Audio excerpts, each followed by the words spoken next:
Hello everyone, কেমন আছো সবাই? চলে এসে গেছি মেলাতে। মেলা কার না পছন্দ? ইতালিতে এভাবেই মেলা হয়। বাংলাদেশের মতো এত দোকান, খাবারের দোকান কিছুই থাকে না।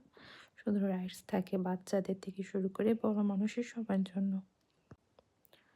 অনেক সুন্দর একটা জায়গা ছিল। এটা একটা টয়ের দোকান ছিল। এই এই হাঁসগুলা পানি থেকে ধরতে পারলে তারা টয় দিবে। এটা মূলত বাচ্চাদেরই খেলনা ছিল। এই খেলনাটা ছিল সবচেয়ে ভয়ঙ্কর এই মেলাটার মধ্যে, যেটায় আমরা উঠেছিলাম এবং উঠে তো অনেক বিপদে পড়ে গিয়েছিলাম।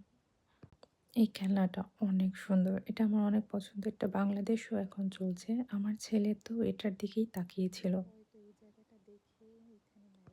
এই খেলনাটা খুব ইন্টারেস্টিং। বাচ্চারা এখানে অনেক এনজয় করে। আমি আর আমার হাসব্যান্ড এই খেলনাটায় উঠেছিলাম। এটা 2nd বার আমি নেমে গিয়েছি। এটা ২ বার মূলত চালু করে। একবার চালু করার পর আবার বন্ধ করে কেউ যদি আবার উঠতে চায় তাদের আবার ওঠায়।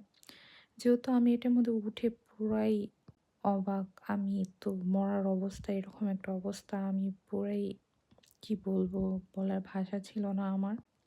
তো মাথা চলে যায় নিচে আর পাও উপরে চলে যায়, এমন তো অবস্থা মনে হচ্ছে ভিতরে যা আছে সব আমার ছিটকে-মিটকে পড়ে যাবে, এরকম একটা অবস্থা।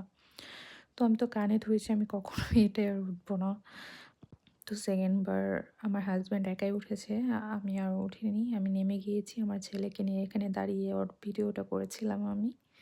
এখন তো আস্তে চলছে। এটা যখন জোরে চলে তখন এত ভয় লাগে, বলার মতো না। আমি তো ফার্স্টে ভাবছিলাম এভাবেই চলবে। পরে যখন দেখি এটা একেবারে উপর দিকে পুরোটা ঘুরছে, তখন মাথা ঘুরে যায়, এরকম অবস্থা। আমি তো চোখ বন্ধ করে পুরোটা রাইডস ছিলাম।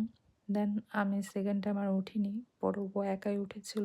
ও এক ফুটটাও ভয় পায় না এবং ও এগুলা আগেও উঠেছে, এর জন্য ওর এক্সপেরিয়েন্স ভালো ছিল। So bye-bye.